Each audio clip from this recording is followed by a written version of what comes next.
Hormuz का तेल root अब घेराबंदी और टकराव का मैदान बन गया है। एक तरफ अमेरिका हॉर्मूज में नेवल दबाव बढ़ाता जा रहा है और दूसरी तरफ चीन ने अमेरिका को खुली चुनौती दे दी है। रूस ने भी हॉर्मूज को लेकर अमेरिका को नई चेतावनी दी, यानी हॉर्मूज को लेकर महाशक्तियों में टकराव शुरू हो गया है। दूसरी तरफ यूरोप से लेकर एशिया तक बेचैनी है। तेल, गैस और अनाज पर संकट गहराने लगा है।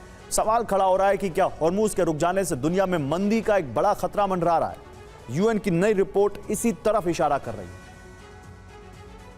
यानी ईरान ने अरब सागर से फारस की खाड़ी में आने वाले जहाजों के लिए टोल बैरियर लगा दिया है और अमेरिका ने फारस की खाड़ी से लौटने वाले जहाजों का रास्ता रोक दिया है। अमेरिका और ईरान की इस घेराबंदी के बीच दुनिया के तेल सप्लाई का 5वां हिस्सा रुका हुआ है। अमेरिका के हॉर्मूज ब्लॉकेज के चलते ईरान को हर रोज करीब 4000 करोड़ रुपए से ज्यादा का नुकसान उठाना पड़ रहा है।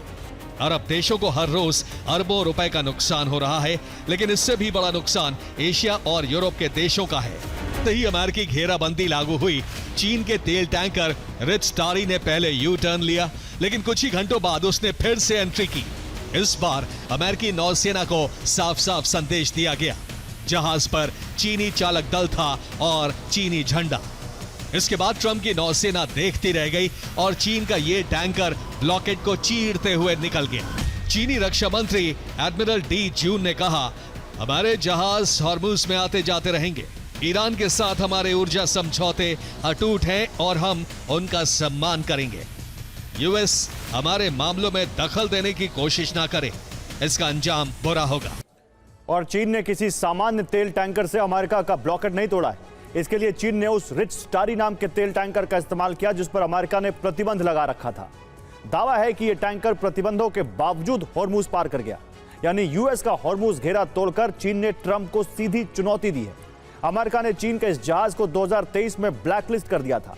अब सवाल यह उठ रहा है कि अगर ब्लैकलिस्टेड जहाज भी नहीं रुक रहे तो क्या अमेरिका का यह ब्लॉकेड वाकई प्रभावी है या फिर यह सिर्फ दबाव बनाने की कोशिश है।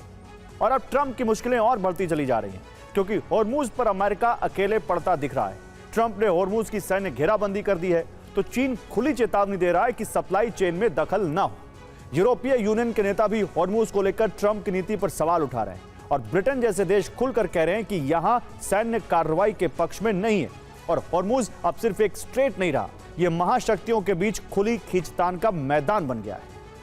पुतिन के करीबी सलाहकार और रूसी सुरक्षा परिषद के उपाध्यक्ष दिमित्री मेदवेदेव ने कहा है कि हॉर्मूज में अमेरिका टेंशन बढ़ा रहा है।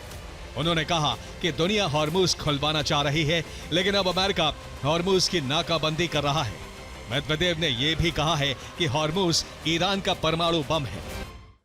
और देखिए, हॉर्मूज की यह घेराबंदी सिर्फ समुद्री रास्ते की कहानी नहीं है, इसका असर सीधे दुनिया की जेब और थाली तक पहुंचने वाला है। आंकड़े साफ बता रहे हैं कि यूरेशिया के लिए यह एक बड़ा आर्थिक जाल बन सकता है। करीब 3 करोड़ से ज्यादा लोग गरीबी के खतरे में आ सकते हैं। क्षेत्रीय अर्थव्यवस्था पर दबाव बढ़ेगा और जीडीपी में 0.8% की बड़ी गिरावट का अंदेशा है। अगर हालात नहीं सुधरे तो तेल की कीमत $200 प्रति बैरल तक जा सकती है और इसका सीधा असर बिजली पर पड़ेगा, जहां दाम 300 से 500% तक बढ़ने की आशंका है। सिर्फ ईंधन ही नहीं, खेती भी प्रभावित होगी, क्योंकि उर्वरक की सप्लाई पर असर पड़ेगा और इसका नतीजा अनाज पर दिखेगा। करीब 10 लाख टन अनाज की सप्लाई पहले ही अटक चुकी है और सबसे बड़ा असर एशिया पर पड़ेगा, जहां इस पूरे संकट से सैकड़ों अरब डॉलर का आर्थिक नुकसान हो सकता है। यानी साफ है, हॉर्मूज की यह घेराबंदी अगर लंबी चली तो यह आम आदमी की जिंदगी मुश्किल कर देगी। ट्रंप की एक घेराबंदी ने आधी दुनिया के सामने रोटी और रोशनी का संकट खड़ा कर दिया है। एशिया में गरीबी, भुखमरी जैसा संकट आ सकता है, क्योंकि लाखों टन अनाज की सप्लाई या तो समंदर में अटक गई है या फिर कोई व्यापार हो ही नहीं पा रहा है। लेकिन यूरोप भी अपनी ऊर्जा जरूरतों यानी एलपीजी और एलएनजी के लिए पूरी तरह खाड़ी देशों पर निर्भर है। हॉर्मूज बंद होने का मतलब यूरोप की अर्थव्यवस्था भी ठप हो जाएगी, क्योंकि इस मुद्दे पर एक आपातकालीन मीटिंग बुला रहा है। यूरोपियन यूनियन ने भी हॉर्मूज संकट के लिए अमेरिकी रुख को जिम्मेदार ठहराया है।